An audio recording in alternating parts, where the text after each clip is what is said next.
This video just gives you 3 examples of areas, definite integrals, how they interact with rates of change and totals and stuff like that. So just some more time to get some more experience with this.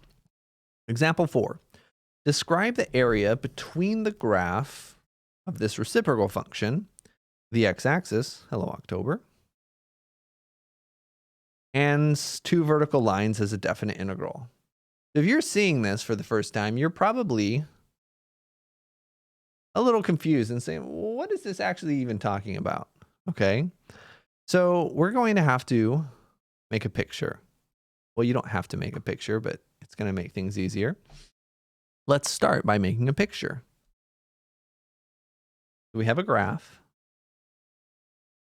of the reciprocal function, which roughly has this shape. If you didn't know what this shape looks like, you could use Desmos to help you with that. And now we want the area between the graph of this function, the x-axis, and 2 vertical lines.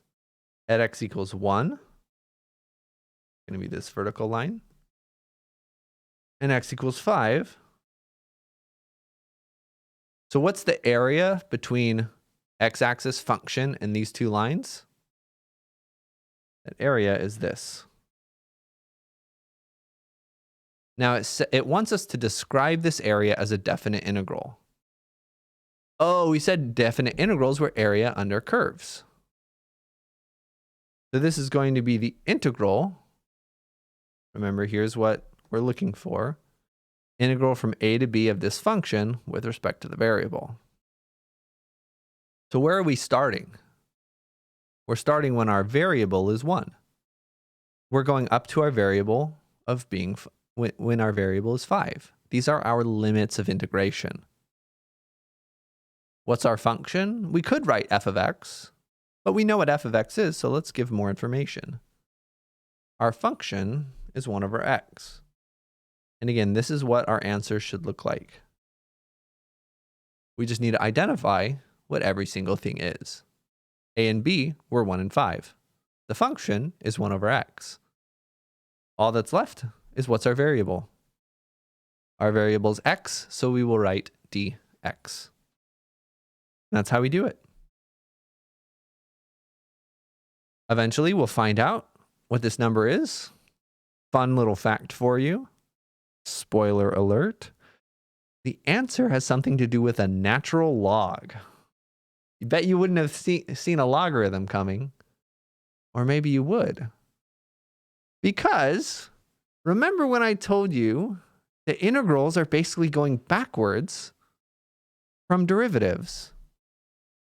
Well, remember what the derivative of a natural log is. So if derivative of a natural log is 1 over x and integrals are going backwards, then it does make sense that the integral of 1 over x might have something to do with a logarithm. Anyway, really spoiling things. This is the future. You don't have to worry about the future yet.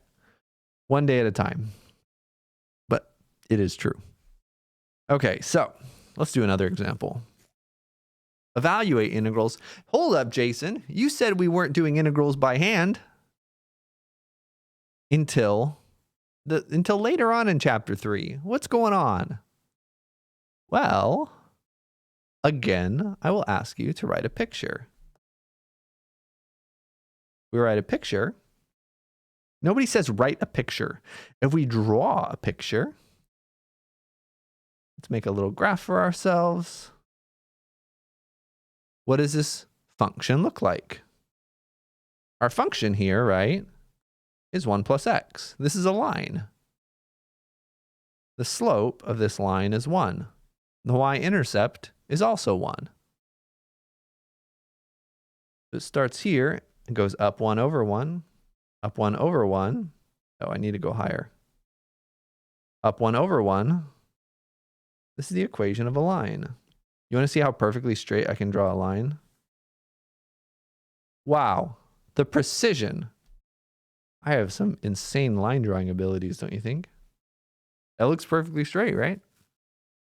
Yeah, I know, very impressive. We want to find this definite integral. But what is a definite integral? It's the area under the curve. That's the area under the curve between 1 and 3. We need to find this red area. We'll divide it. Again, if you like trapezoids, you can just, this is just one trapezoid. I'm not a big trapezoid person, and most of my students aren't either. So let's look at a rectangle. Get it? Rectangle. And I can't do the same thing for triangle. I got nothing. All right. And if we add up the blue and red area, we'll get our answer. So this is really just red plus blue.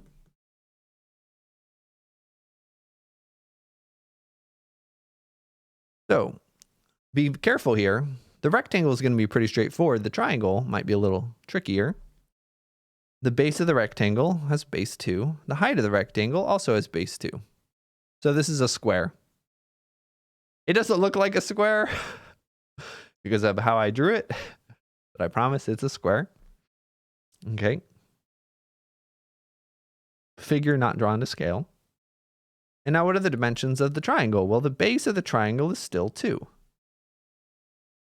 The height of the triangle is also 2. Just be careful that even though this point up here is 4 units high, we're only starting from here, so the height is only 2. So this area is going to be length times width plus 1/2 base times height. And we'll get 4 plus 2. This integral is exactly 6. You wanna check? I'm gonna show you how to do this in a later video, spoiling this again. This is a later video that I show you how to do this. But the integral from integral from 1 to 3 of 1 plus x dx is indeed 6. And if we graph 1 plus x, there it is. We can see that it looks like our function. All right, let's do one more example. Again, I'll show you how to do that on Desmos later. Example 6. The table below shows rates of population growth. Again, we love seeing the word rates here, because the integral of a rate is the total change, the total amount.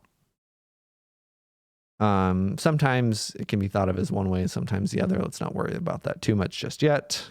That'll be the next section, I believe, where we talk about which is which. Yeah, we'll get the total amount here. The rate of population growth is shown in this table for Barrytown. Just going to assume that's a town in Washington. Use this table to estimate the total population growth from 1970 to 2000. This will be similar to the example in the last video, I believe. So we have the year, we have the rate of growth, so we can just approximate it, right?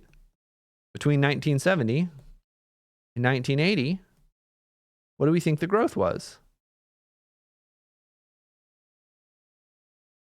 Well, careful. Couple ways of doing it. You could say that, all right, in 1970, we were growing by 1.5 thousand people per year. So in 10 years, you could say it's about 1.5 thousand. This is 1.5 thousand. And it's 10 years.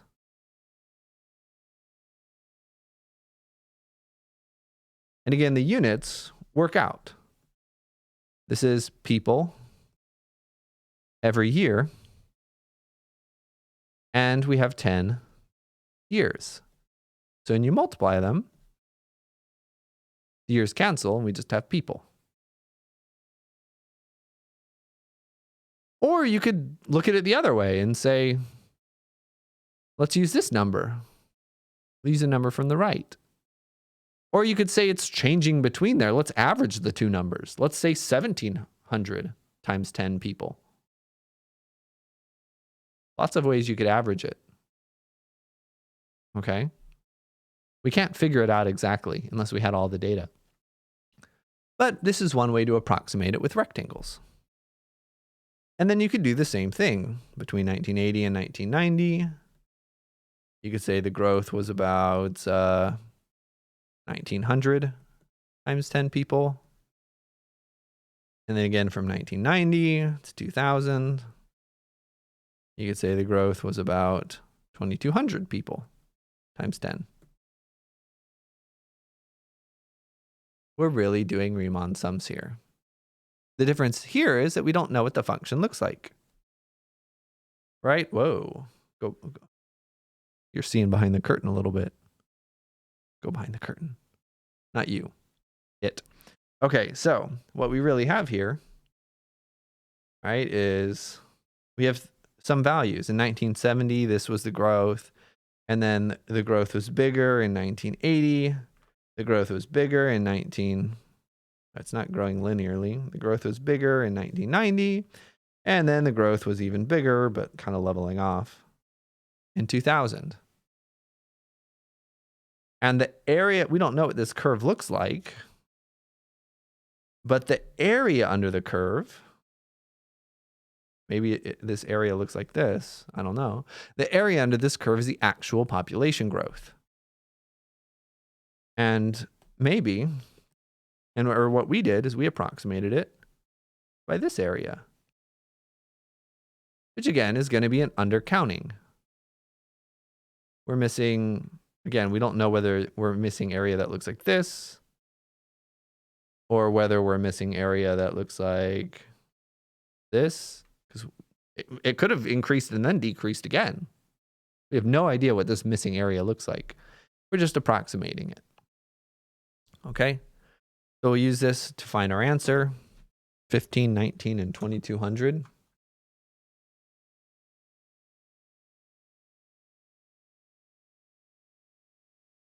We think this population grew by about 56,000 people.